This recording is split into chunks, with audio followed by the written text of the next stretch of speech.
पिछले 10 वर्षों में एक शब्द अंग्रेजी के शब्दकोश से निकलकर भारत के सेकुलर, लिबरल और वामपंथी कहे जाने वाले कथित बुद्धिजीवियों की पहली पसंद बना हुआ है।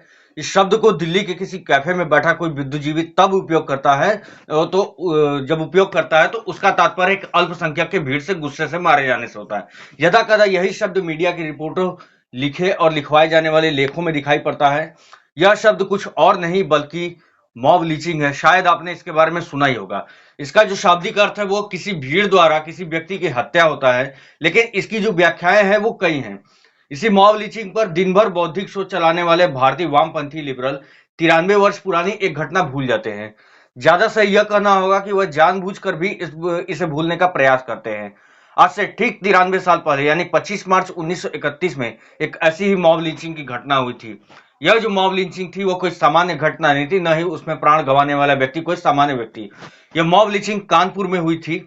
मॉब लिंचिंग करने वाले समुदाय विशेष यानी मुस्लिम समुदाय से थे और उनका शिकार होने वाले व्यक्ति थे गणेश शंकर विद्यार्थी। आइए जानते हैं इनके बारे में। प्रयागराज में 1890 में जन्मे गणेश शंकर विद्यार्थी के पिता एक सामान्य शिक्षक थे। शिक्षा पूरी करने के बाद विद्यार्थी एक जगह क्लर्क की नौकरी करने लगे।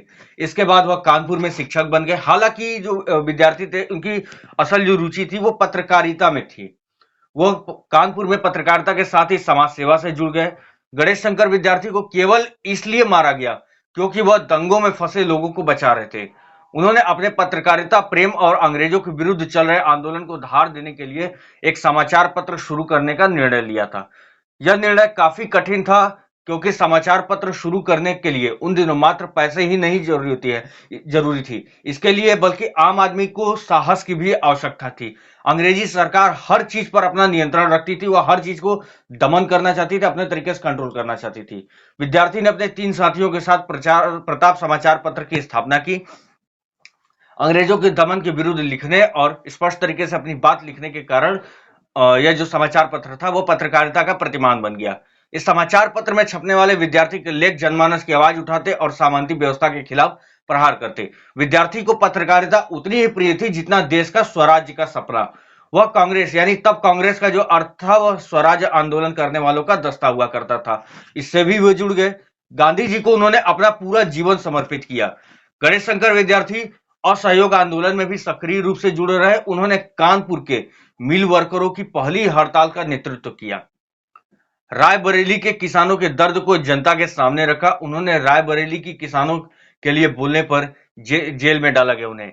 उनकी भगत सिंह और बटुकेश्वर दत्त से गहरी दोस्ती हुई। उन्होंने प्रताप में क्रांतिकारियों की 63 दिन की भूख हड़ताल को प्रमुख स्थान दिया।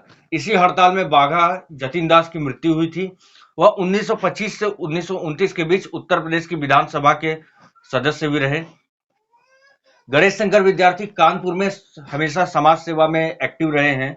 वर्ष 1927 में मुस्लिमों ने एक हिंदू शादी में बैंड बजाने पर बवाल कर दिया था।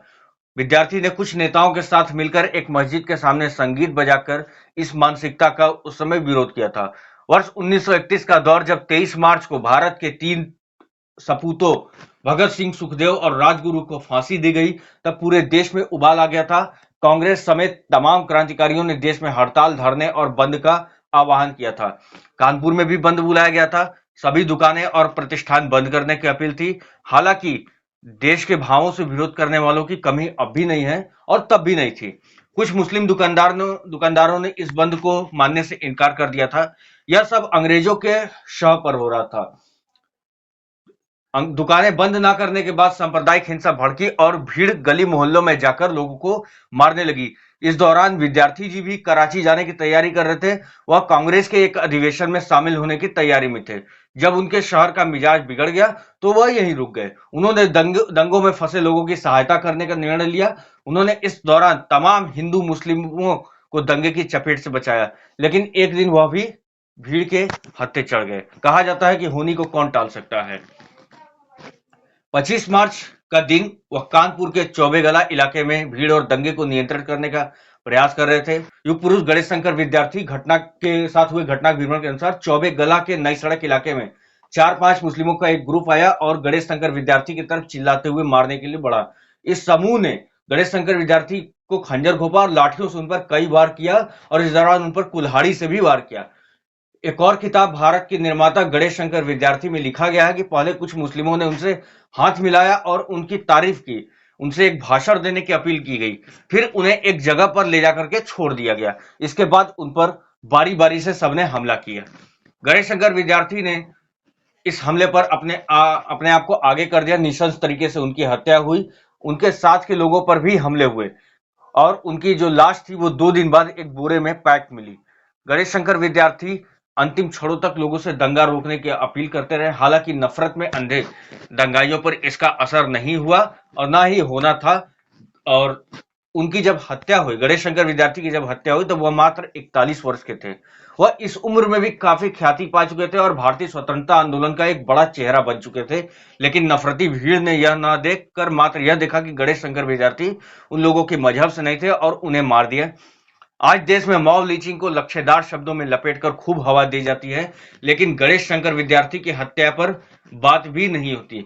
शायद उनकी हत्या पर बात करते समय उस मानसिकता पर बात करनी पड़ेगी जो उनकी हत्या का जिम्मेदार थी और आज भी यदा कदा यह देखने को मिल ही जाती है। यदि आप लोगों को वीडियो पसंद आया हो तो हमारे चैनल को सब्सक्राइब करें, वीडियो को लाइक करें और अधिक से अधिक लोगों तक शेयर करें। धन्यवाद। जय श्री राम।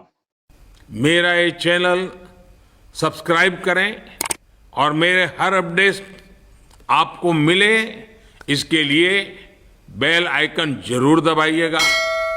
आप सभी को मेरी ढेर सारी शुभकामनाएं।